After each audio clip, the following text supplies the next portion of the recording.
And the final Best Overall Story Reel award in the adult cohort goes to Toro, created by AJ Cho and Alia Z. Hermit saved him from the river.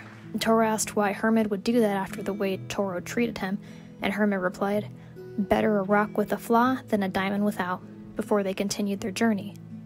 Until finally, Hermit led Toro across a treacherous ravine to reach the top. Hermit slipped, but Toro grabbed onto him as they both fell. Toro used his body to block Hermit from the impact of the drop, causing him to chip enough for his geode to shine. Toro was surprised by his heroic actions, but Hermit never doubted his good character and thanked him. At first, Toro was embarrassed by his newfound cracks and flaws, but Hermit said that Toro shined as beautifully as his geode. They eventually finished their journey and made it to the top, but Toro realized he didn't want to lose his friend. And ever since then, Toro went to live with Hermit at the bottom of the canyon. Oh my. Well, the first thing you're struck by, of course, is the wonderful craftsmanship in the artwork. Every board is a masterpiece. It's just so beautifully constructed, very clear. I want to hang every one of those boards on my wall.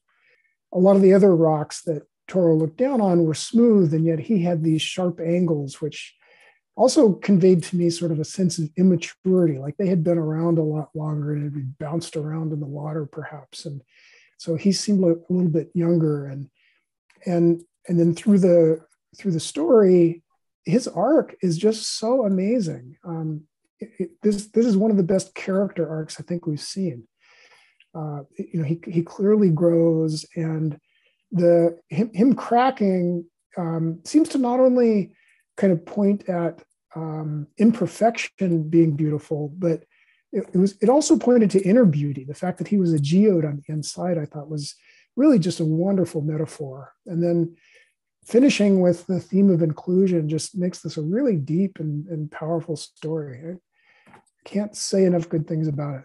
These boards used color so beautifully to convey emotion. And the use also of shapes, of basic shapes, and starting in the beginning with the difference between basically a square-like shape and an oval-like shape, differentiating the rocks and showing the difference. But by the end, their shapes, even though they were different, they had sort of come kind of more together and become more similar. And I thought that was really interesting, and such a beautiful understanding of the simplicity of form and how critical that is.